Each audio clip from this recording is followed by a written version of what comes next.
नमस्कार, मैं एम.के. पांडे। हमारी धारा पर आपका स्वागत है। भगवान कुबेर पूर्व जन्म में क्या थे, इसी संदर्भ में आपके सामने, आपके समक्ष हम यह वीडियो प्रस्तुत करने जा रहे हैं। शिव पुराण में यह पूरी कथा प्राप्त होती है और जो वृत्तांत आता है उसी के आधार पर आपके सामने हम अपनी बात रख रहे हैं। शिव पुराण के अनुसार भगवान कुबेर पूर्व जन्म में एक अधर्मी ब्राह्मण थे। नाम था उनका गुणनिधि। नाम तो गुणनिधि था, लेकिन उसके ठीक विपरीत वो बड़े अधर्मी कुकर्मी थे। उनके पिता यज्ञदत्त वेदों के पारंगत विद्वान थे। माता भी विदुषी थी, लेकिन ऐसे विदुषी माँ और ऐसे वेदों के पारंगत ब्राह्मण के पुत्र गुणनिधि एकदम अलग रास्ता पकड़ लिए थे। अधर्मी कुकर्मी थे, जुआ खेलते थे, घर की सारी संपत्ति वह जुआ में लगा देते थे। वैसे यज्ञदत्त बहुत ही प्रतापी विद्वान थे। सर्वत्र उनकी गाथा गाई जाती थी और उनकी यश कीर्ति भी चारों तरफ फैली हुई थी। यज्ञदत्त के विपरीत गुणनिधि एकदम कुकर्मी लगे रहते थे। उनका विवाह भी हुआ, लेकिन विवाह होने के बाद भी वो अपने मार्ग को नहीं बदले।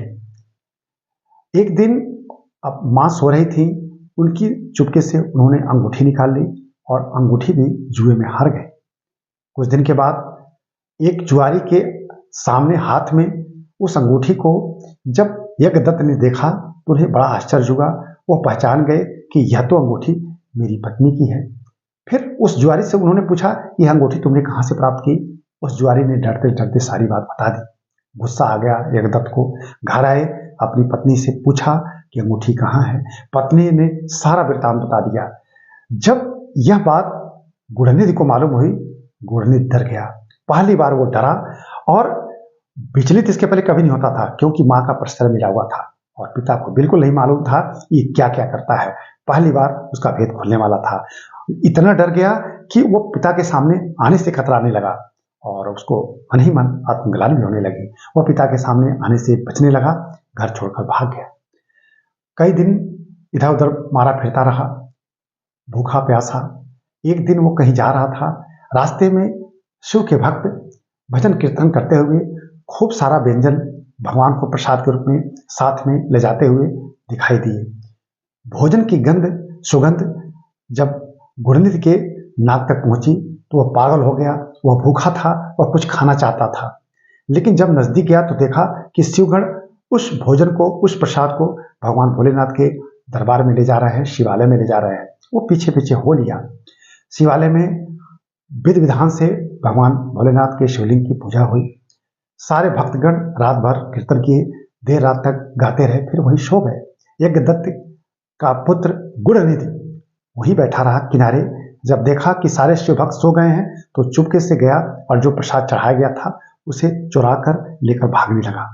भागते हुए उसका पैर एक सोए हुए शिव भक्त के पैर में लग गया। शिव भक्त जग गया, चिल्लाने लगा, चोर चोर चोर। तब तक एक रक्षक ने उसके ऊपर तीर चला दिया। तीर से वो घायल होकर गिर पड़ा, मूर्छित हो गया। यमदूत उसको ले जाने की तैयारी करने के लिए आ गए। तब तक भोलेनाथ ने देखा कि हमारे एक भक्त को यमदूत उठाने आ रहे हैं। उन्होंने अपने शिव गणों को भेज दिया और कहा कि इसने, चाहे वो अधर्मी हो चाहे कुकर्मी, लेकिन एक शिवालय में एक शिवलिंग के सामने इसने रात भर तपस्या की है, रात भर जागरण किया है और इसने व्रत धारण किया है। और ऐसे व्रती को, और वो भी शिवालय में, और वो भी शिवरात्रि के दिन, अगर ये लोग ले जाते हैं तो यह माने नहीं होगा और जाके सारी बातें बता दीजिए आप लोग। फिर शिवगणों ने बताया और फिर वो यमदूत चले गए। फिर इस गुणनिधि के शरीर में पुनः जान आई, उठकर बैठ गया और जब देखा कि क्या क्या यहाँ घटना घटी है, वह आत्मग्लानि तो हुई हुई उसको। उस शिवलिंग के प्रति उसकी अनन्य आस्था जाग गई। फिर वो वहीं बैठकर तपस्या करने लगा भगवान की। तपस्या इतनी कि भगवान खुश हुए और अंततः उसको बहुत वरदान दिया और उसको उस कलिंग प्रदेश का राजा बना दिया, राजा दम। वो बहुत प्रतापी राजा हुआ और वही राजा दम अगले जन्म में कुबेर हुए।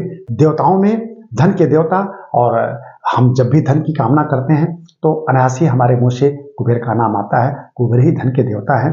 और ऐसे भगवान कुबेर जो कभी पूर्व जन्म में कर्मी थे, लेकिन शिव भक्ति से वो उस जन्म में राजा का पद प्राप्त किए, अगले जन्म में देवताओं के कुबेर हुए, देवताओं के धन के स्वामी, हमारे धन के स्वामी हुए, ऐसे कुबेर भगवान के चरणों में सत सत नमन। और जो भी अपने मार्ग से भटक जाएं वो पुनः मार्ग पकड़ लें, भक्ति से जो हट जाएं वो भक्ति में रम जाएं, और जिनकी भक्ति शिव में नहीं है, जिनकी भक्ति ब्रह्म में नहीं है, उनकी भक्ति पुनः ब्रह्म में हो जाए।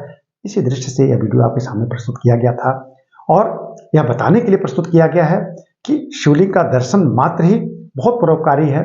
हम चाहे जैसे भी हो, हम जिस इष्ट की पूजा करते हो उनमें हमारी अनन्य आस्था रहनी चाहिए। हम मन से अगर आस्था के साथ भक्ति में हैं, उसका फल अवश्य मिलता है और जन्म जन्मांतर तक उसका उस फल का प्रभाव रहता है। तो मुझे विश्वास है कि आपको यह वीडियो जरूर पसंद आया होगा तो इसे लाइक और शेयर कीजिएगा, हमारे चैनल को सब्सक्राइब कर लीजिएगा। हम इस वीडियो को ही बंद करते हैं। धन्यवाद।